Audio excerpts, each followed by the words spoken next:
मग सराव करताना असे प्रश्न तुम्ही सोडलेलेच असतील. शालेय स्पर्धा परीक्षांचा अभ्यास करताना अशा गणिताची प्रॅक्टिस करणं अत्यंत गरजेचं आहे. बघा, सगळ्यात महत्त्वाचं आहे ते म्हणजे तुम्हाला प्रश्न समजणं आणि प्रश्न वाचता येणं.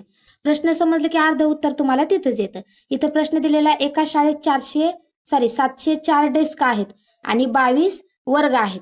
मग त्या 22 वर्गामध्ये 704 डेस्क ठेवायचे आहेत. जर प्रत्येक वर्गात डेस्क ठेवण्याची संख्या सारखीच असेल तर प्रत्येक वर्गात किती डेस्क ठेवले जातील? म्हणजे वर्ग किती आहेत? 22 आहेत असे.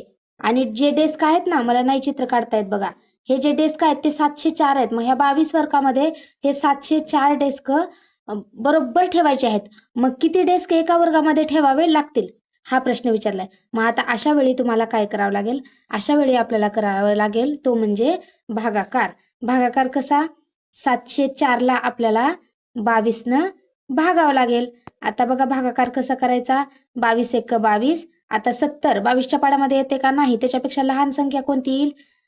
66 येईल. म्हणजे 22 त्रिक 66.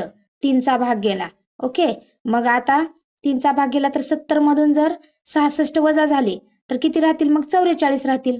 मग 22 दोन्ही 44. म्हणजे एका वर्गामध्ये आपल्याला 32 डेस्क ठेवावे लागतील. म्हणजे 22 वर्ग फुल भरतील आणि 704 डेस्क हे पण संपून जातील. अशाच प्रकारचे शाब्दिक उदाहरणं बघण्यासाठी RS एज्युकेशनच्या इन्स्टाला फॉलो करा, यूट्यूबला सबस्क्राईब करा आणि भरपूर प्रॅक्टिस करा.